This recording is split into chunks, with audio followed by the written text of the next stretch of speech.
Savez-vous ce qui vient de se passer au large des côtes du Venezuela, plongeant le département d'État américain dans une panique absolue? Trois pétroliers russes que les États-Unis considéraient comme confisqués pour toujours viennent de lever l'ancre chargés de pétrole brut vénézuélien en direction de la Chine. Et Washington n'a rien pu faire, absolument rien. Tandis que Trump menace le Mexique de droits de douane, évoque l'achat du Groenland ou suggère d'envahir le Panama, Poutine vient de démontrer que les sanctions les plus brutales de l'histoire ont une limite géographique. Cette limite se situe à 2200 km de la Floride et aura des répercussions sur le prix de votre essence, sur le cours du pétrole et sur qui contrôle réellement l'hémisphère occidental. Ce n'est pas une théorie, c'est une réalité qui se déroule sous nos yeux. Bienvenue sur le Réveil financier où nous décryptons les bouleversements géopolitiques et leurs impacts sur votre quotidien. Mais ce que Washington n'avait pas anticipé, c'est la patience stratégique de Vladimir Poutine et une faille monumentale dans leur système de sanctions, une faille dont les conséquences vont bien au-delà du pétrole. Plongeons maintenant dans le contexte essentiel à comprendre. Pendant 70 ans, les États-Unis ont fonctionné selon une prémisse simple. L'Amérique latine est une zone d'influence exclusive américaine. Aucune puissance étrangère ne doit y établir de présence militaire. Cette doctrine, connue sous le nom de doctrine Monroe, a justifié des interventions au Guatemala en 1954, au Chili en 1973, au Nicaragua durant les années 80 et au Panama en 1989. Chaque fois qu'un gouvernement latino-américain se rapprochait de Moscou ou de Pékin, Washington intervenait, coup d'État, sanctions économiques, blocus navals et même des invasions directes si nécessaire. Ce système a fonctionné pendant des décennies grâce à trois avantages structurels absolus des États-Unis. Premièrement, une domination militaire écrasante dans l'hémisphère. Deuxièmement, un contrôle total du système financier international via le dollar. Troisièmement, un monopole commercial avec des économies latino-américaines entièrement dépendantes des exportations vers les marchés américains. Si Washington fermait ses portes, l'économie de ces pays s'effondrait. C'était simple, brutal et d'une efficacité redoutable. Le Venezuela incarnait parfaitement cette dépendance avec les plus grandes réserves pétrolières de la planète, estimées à 300 milliards de barils, soit plus que l'Arabie saoudite, la Russie ou l'Iran. Son pétrole brut s'écoulait directement vers les raffineries du Texas et de la Louisiane. Spécifiquement conçu pour le traité, c'était un système parfaitement intégré. Le Venezuela exportait son pétrole et les États-Unis importaient de l'énergie bon marché depuis leur propre arrière-cour. Tout le monde y trouvait son compte, jusqu'à l'arrivée d'Hugo Chavez. Il a nationalisé l'industrie pétrolière, défiant ouvertement Washington, et c'est là que tout a basculé. Lorsque Nicolás Maduro a hérité du pouvoir après la mort de Chavez, les États-Unis ont décidé d'étrangler économiquement le Venezuela. Les sanctions ont débuté en 2015, se sont intensifiées en 2017 et ont atteint des niveaux dévastateurs en 2019. Washington a gelé les comptes bancaires vénézuéliens, bloqué les transactions pétrolières, confisqué les actifs à l'étranger, interdit aux entreprises américaines de faire affaire avec Caracas et a fait pression sur ses alliés européens pour qu'ils fassent de même. L'objectif était limpide: provoquer l'effondrement de l'économie vénézuélienne, générer une telle souffrance que la population se soulèverait contre Maduro et ainsi provoquer un changement de régime. Washington célébrait chaque nouvelle sanction comme une victoire inévitable. Analysons cela d'un point de vue stratégique.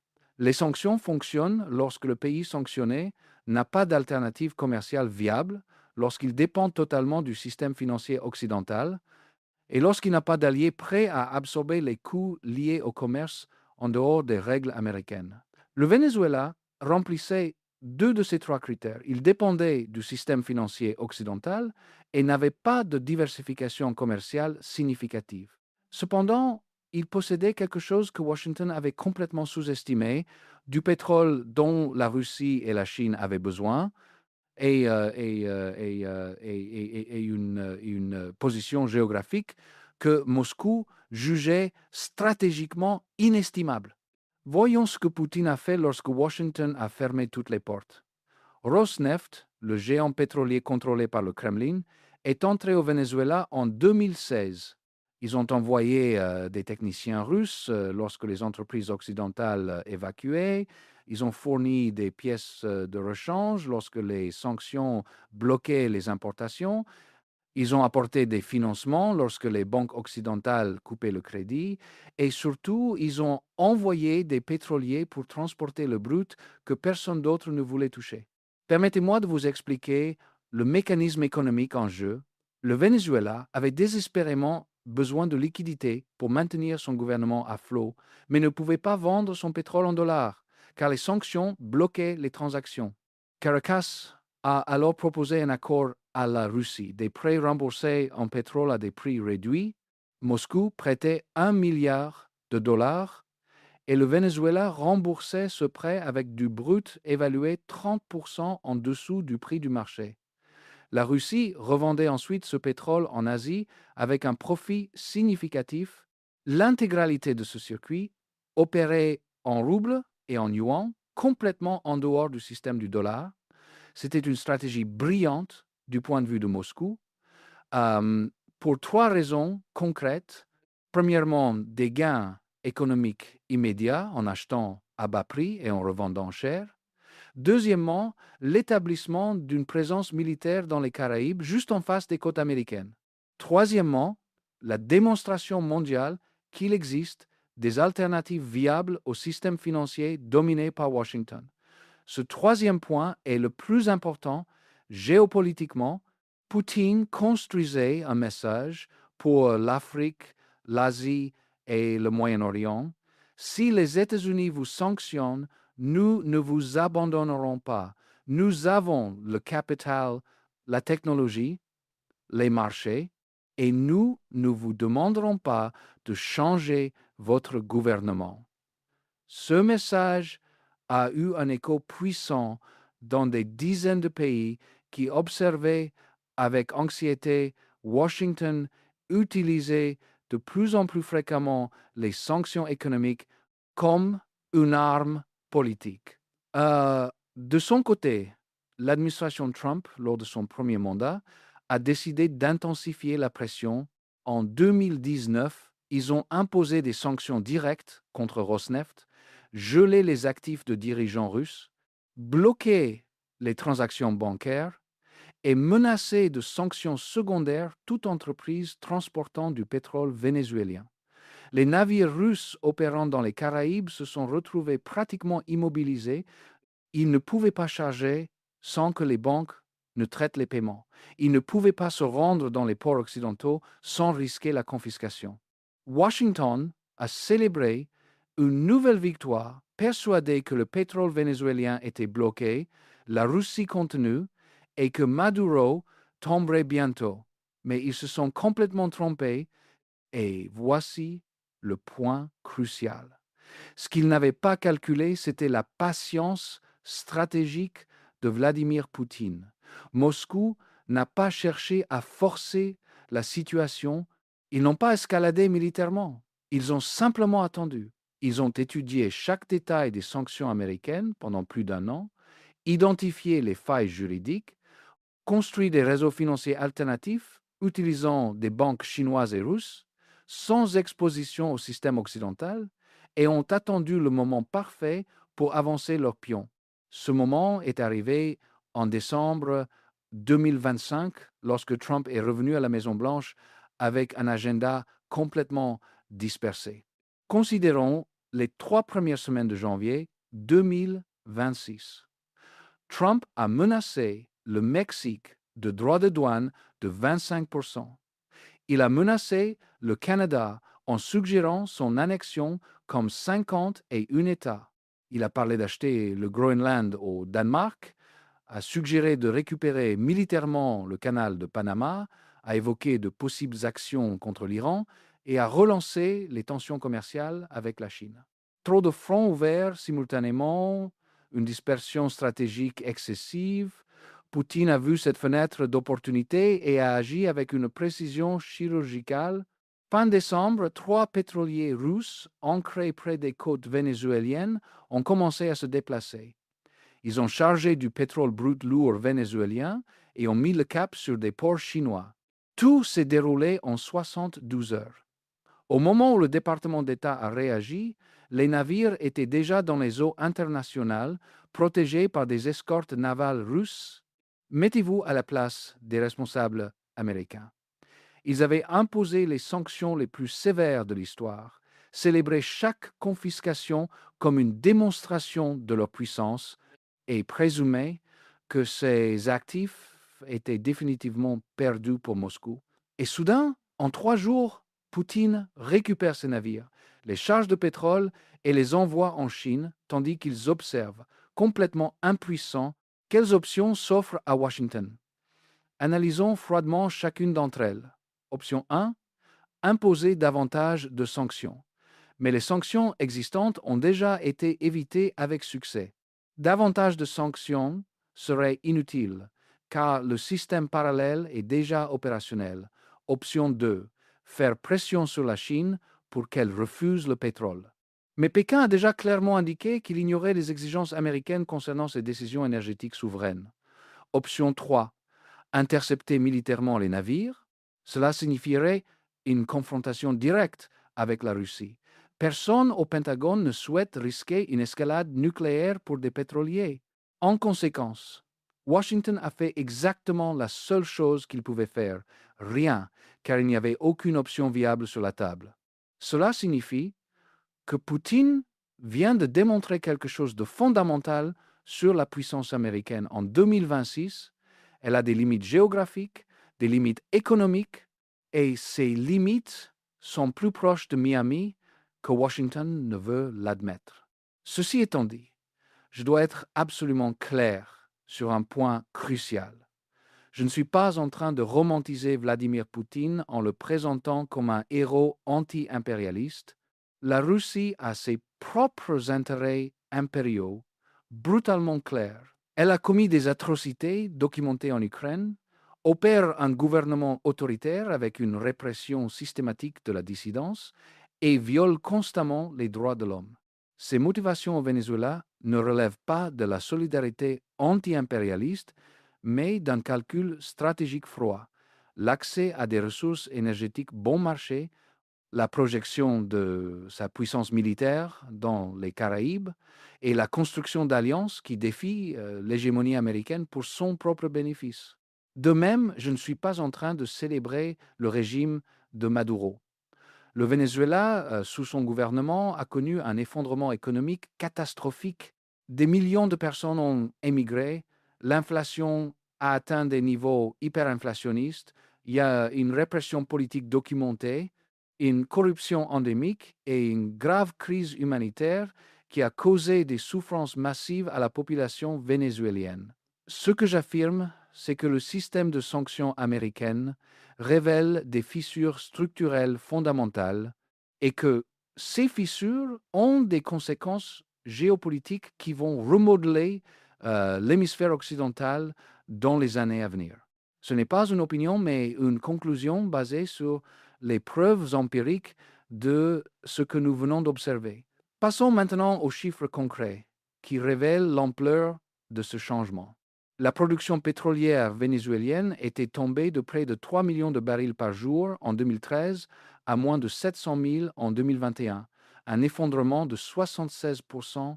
Washington a interprété cela comme un succès des sanctions. Cependant, les analystes énergétiques que j'ai consultés prévoient que d'ici avril 2026, le Venezuela pourrait produire près d'1 million de barils par jour, soit une récupération de 40% en 6 mois. Pourquoi?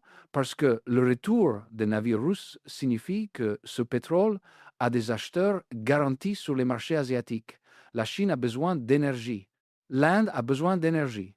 Ces deux pays ont acheté des quantités records de pétrole russe après l'invasion de l'Ukraine, ignorant complètement les sanctions occidentales. Ils font maintenant exactement la même chose avec le pétrole vénézuélien transporté par des navires russes. Le mécanisme de paiement fonctionne comme suit. La Chine achète le pétrole en payant en yuan. Ces yuans transitent par des banques chinoises. Le Venezuela les convertit en devises utilisables via les marchés de Shanghai. L'ensemble du processus évite complètement le système SWIFT contrôlé par l'Occident. C'est un circuit fermé où les sanctions américaines n'ont tout simplement aucun effet pratique. En d'autres termes, Washington a passé des années à imposer des sanctions causant d'immenses souffrances à la population vénézuélienne sans pour autant atteindre son objectif politique déclaré. Maduro reste au pouvoir, le Venezuela demeure allié à la Russie et à la Chine, et Poutine opère désormais librement dans l'arrière-cour américaine, démontrant que l'empereur a des limites. Cela a des implications concrètes pour les familles américaines. Les raffineries de la côte du Golfe du Mexique ont été spécifiquement conçues pour traiter le pétrole brut lourd vénézuélien. Lorsque cet approvisionnement a été coupé, elles ont dû importer des bruts similaires d'autres régions, principalement du Moyen-Orient. Cela s'est traduit par des coûts de transport plus élevés, une dépendance accrue vis de régions géopolitiquement instables, moins d'emplois dans le raffinage local et des prix plus élevés à la pompe. Les sanctions, censées protéger les intérêts stratégiques américains, ont finalement nui économiquement aux travailleurs américains. C'est le paradoxe d'un pouvoir mal calibré, mais il existe ici des dimensions géopolitiques plus profondes qui dépassent le pétrole et l'essence. Pendant 200 ans, la doctrine Monroe a établi que l'Amérique latine était une zone d'influence exclusive américaine. Cette doctrine n'était pas une simple rhétorique. Elle était soutenue par de réelles interventions militaires, des coups d'État appuyés par la CIA, des blocus économiques dévastateurs et des invasions directes lorsque Washington le jugeait nécessaire. Elle a fonctionné parce qu'aucune autre puissance n'avait la capacité militaire ou économique de contester cette hégémonie hémisphérique. Mais cela est en train de changer fondamentalement. La Russie renforce sa présence militaire au Venezuela. Des avions de combat Sukhoi ont atterri dans des aéroports vénézuéliens. Des bombardiers stratégiques Tupolev ont effectué des missions conjointes avec les forces vénézuéliennes. Des navires de guerre russes visitent régulièrement les ports des Caraïbes. Des sources de renseignements que j'ai consultées indiquent que Moscou envisage d'établir une base navale permanente dans les Caraïbes. Cela signifierait des sous-marins russes opérant à 2000 km de la Floride. C'est exactement la stratégie que les États-Unis ont mise en œuvre en Europe de l'Est, en étendant l'OTAN jusqu'aux frontières russes. Maintenant, elle est appliquée en sens inverse et Washington découvre qu'il n'apprécie pas que d'autres pays fassent ce qu'ils ont fait pendant des décennies. Pendant ce temps, la Chine construit des infrastructures massives dans toute l'Amérique latine via son initiative La Ceinture et la Route. Des ports au Brésil, des routes en Équateur, des réseaux de télécommunications au Chili, des projets énergétiques en Argentine. Le commerce entre la Chine et l'Amérique latine a dépassé les 450 milliards de dollars en 2025, alors que ce chiffre était pratiquement nul il y a 3 décennies. La Chine est désormais le principal partenaire commercial du Brésil, du Chili et du Pérou. Les investissements chinois dans la région s'élèvent à des centaines de milliards de dollars. L'important ici est que Washington a perdu son monopole économique dans l'hémisphère occidental sans apparemment s'en rendre compte. Ils étaient tellement concentrés sur les guerres au Moyen-Orient, en Afghanistan, en Irak, qu'ils n'ont pas vu ce qui se construisait dans leur propre arrière-cour. Et c'est là l'erreur stratégique fondamentale de Trump. Au lieu de concentrer ses ressources sur le renforcement des alliances hémisphériques avec le Mexique, et le Canada, il a choisi d'engager des guerres commerciales avec ses propres voisins. Il a menacé le Mexique de droits de douane dévastateurs, insulté le Canada en suggérant son annexion et a parlé d'envahir le Panama. Pendant ce temps, la Russie et la Chine construisent des alliances solides basées sur le commerce et de réels investissements. Trump semble plus intéressé par l'achat du Groenland que par la maîtrise de la véritable menace stratégique qui grandit à 2000 km de ses côtes. Historiquement, les grandes puissances ne tombent pas en étant vaincues dans une bataille épique. Elles s'effondrent en dispersant leurs forces sur trop de fronts simultanément. Cela est arrivé à l'Empire romain, à l'Empire britannique, à l'Union soviétique. Lorsque vous tentez de tout contrôler, vous finissez par être faible partout. Et c'est exactement le risque que les États-Unis encourent actuellement avec la stratégie de Trump. Considérons la liste des adversaires que Trump a identifiés rien qu'en janvier 2026. Le Mexique menacé, le Canada insulté, la Chine en guerre commerciale, l'Iran sous tension croissante, la Russie avec des sanctions inefficaces, le Venezuela avec une politique complètement ratée, l'Europe pressée sur ses dépenses militaires. C'est tout simplement trop. Aucun pays ne peut soutenir autant de conflits simultanément, pas même les États-Unis. Et pendant que Washington se disperse, en attaquant dans de multiples directions, ses rivaux stratégiques se concentrent. La Russie s'efforce de consolider son influence dans son voisinage immédiat et de projeter sa puissance dans les zones où les États-Unis sont distraits. La Chine se concentre sur la construction d'infrastructures commerciales mondiales qui la rendent économiquement indispensable.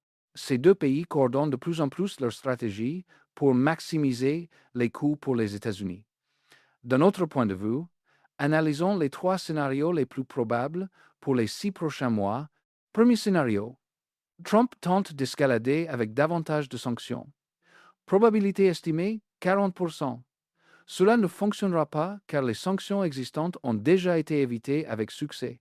La Russie et la Chine ont construit des systèmes financiers parallèles qui ignorent les restrictions américaines.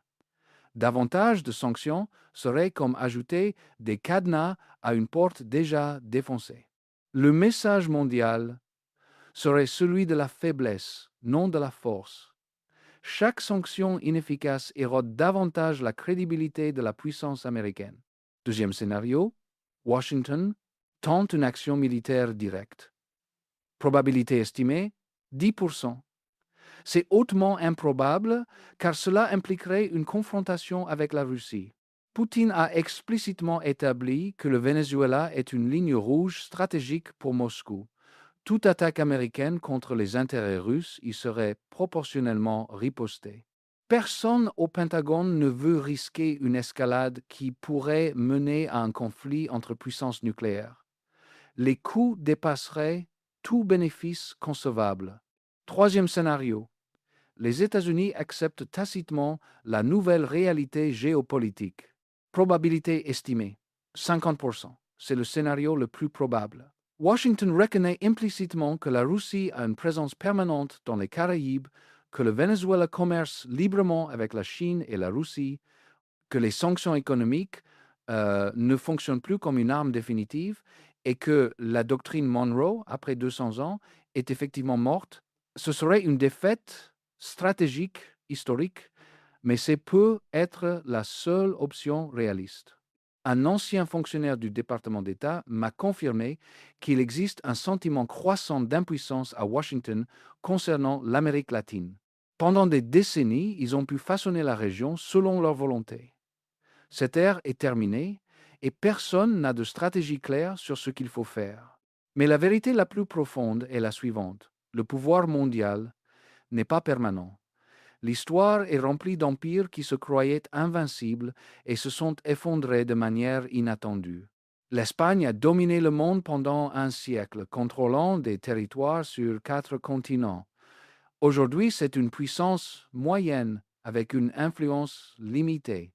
La Grande-Bretagne contrôlait un quart de la planète, le soleil ne se couchait jamais sur son empire, et pourtant elle a tout perdu en quelques décennies après la Seconde Guerre mondiale. L'Union soviétique semblait être une superpuissance permanente, avec des milliers d'armes nucléaires, mais elle a disparu en un an. Les États-Unis sont la superpuissance dominante depuis 80 ans, possédant l'armée la plus puissante, l'économie la plus vaste et la monnaie la plus utilisée mondialement. Mais cela ne garantit pas qu'ils le resteront pendant les 80 prochaines années. Les systèmes construits sur des bases insoutenables finissent toujours par s'effondrer. Ce qui se passe avec ces pétroliers est un signe de la direction que prend le monde. Un monde où le pouvoir est distribué entre de multiples puissances, où les sanctions économiques ne fonctionnent plus comme une arme définitive, où les États-Unis ne peuvent plus dicter unilatéralement les règles du jeu international et où de nouvelles alliances se forment sur la base d'intérêts pratiques. Cela peut être bon ou mauvais selon les perspectives, mais c'est la réalité qui se construit sous nos yeux. Entre la peur de ce changement et la compréhension de son inévitabilité, se pose une question fondamentale. Un système où une seule puissance contrôle l'ordre mondial peut-il se maintenir indéfiniment? L'histoire nous dit que non. Tous les empires finissent par tomber. Concentrer le pouvoir entre les mains de quelques-uns génère toujours de la résistance et cette résistance trouve des moyens de s'organiser. La Russie et la Chine ne défient pas les États-Unis par idéalisme. Elles le font parce que le système actuel ne sert pas leurs intérêts stratégiques. D'autres pays observent et se demandent si Moscou et Pékin peuvent opérer en dehors du système du dollar, peut-être le pouvons-nous aussi. Cette question est posée dans les capitales de 50 pays en ce moment même. Votre anxiété à ce sujet est tout à fait légitime. Le monde que vous connaissiez est en train de changer. Les systèmes qui semblaient permanents se fracturent et cela génère de la peur car la stabilité, même injuste, offre une prévisibilité, mais les systèmes insoutenables s'effondrent toujours. La question n'est pas de savoir si l'ordre mondial change, mais si ce changement mène à quelque chose de meilleur ou de pire. Et cette réponse dépend de millions de décisions individuelles qui n'ont pas encore été prises. Au final, il ne s'agit pas seulement de pays, d'économies ou de navires pétroliers, il s'agit de l'avenir, de la manière dont les humains organisent le pouvoir à l'échelle mondiale. Pendant des siècles, nous avons concentré le pouvoir dans des empires. Rome, l'Espagne, la Grande-Bretagne, les États-Unis, chacun a promis ordre et stabilité. Chacun s'est finalement effondré sous le poids de ses propres contradictions. Peut-être assistons-nous à la naissance de quelque chose de différent. Non pas parce que ce serait moralement supérieur, je ne sais pas si ce le sera, mais parce que concentrer le pouvoir dans une seule capitale génère toujours une résistance insoutenable. La mathématique du pouvoir le garantit à terme. Je ne sais pas si les acteurs qui défient l'ordre actuel sont meilleurs, ils ne le sont probablement pas. La Russie a son propre historique impérial, brutal. La Chine a ses propres ambitions hégémoniques. Mais le système actuel, où une puissance dicte unilatéralement les règles, montre des fissures fondamentales et ces fissures s'élargissent plus vite que Washington ne peut les réparer. Dans les 60 prochains jours, nous verrons davantage de navires russes chargés du pétrole brut vénézuélien. Nous verrons la Chine acheter ce pétrole, quoi que Washington puisse dire. Nous verrons Maduro renforcé par les revenus pétroliers qui affluent à nouveau, et nous verrons les États-Unis décider s'ils acceptent cette nouvelle réalité ou s'ils tentent d'escalader un conflit.